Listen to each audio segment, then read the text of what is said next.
عليكم يا حبايبي. بص دي انا كبده متبلاها هي، حاطه معلقه بابريكا، توم بودره، بصل بودره، حاطه كوبايه لبن وملح وفلفل وكمون وكزبره. دي متبلاها لمده ساعه كده، وبعد كده انا هحمرها. دي علاقه بتاعت ضاني ماشي. وده الستريبس مبقيتها من بالليل في التلاجة. انا عملت ايه؟ نقعاه في ميه وبابريكا وتوم بودره وبصل بودره وفلفل وبابريكا برضو وملح وكزبره وحبه جنزبيل بودره، وبرده دي حاطه، وده برده حاطه عليه جنزبيل بودره.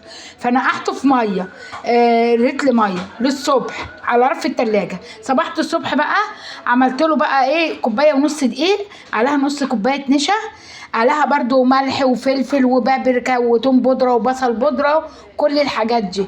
خدت معلقتين 3 منهم كده، حطيتهم في ميه، عملتهم زي الكريب، يعني يكونوا عاملين زي عجينه الكريب. بغطس فيها الستريبس بس بعد ما طلعته من الميه ونشفته حلو. عملت بقى العجينه اللي هي اللي عامله زي الكريب دي بقى، ورحت مغطساه فيها. وفي نص الدقيق اللي محطوط عليه نشا وتوم بودره وبصل بودره وطبعا بهارات ومرقه ماجي، حاطه مرقه ماجي عليها برضو معلقه من كل نوع. بقيت اعمل في العجينه اللي هي عامله زي الكريب دي، واطلعها احطها في قلب الدقيق. ده الستريبس بقى. ودي مكرونه، هنعمل النهارده مكرونه، والصلصه بتاعت المكرونه اهي ماشي. واما اخلص خالص بقى انا هوريكم يا حبايبي. ماشي، سلام.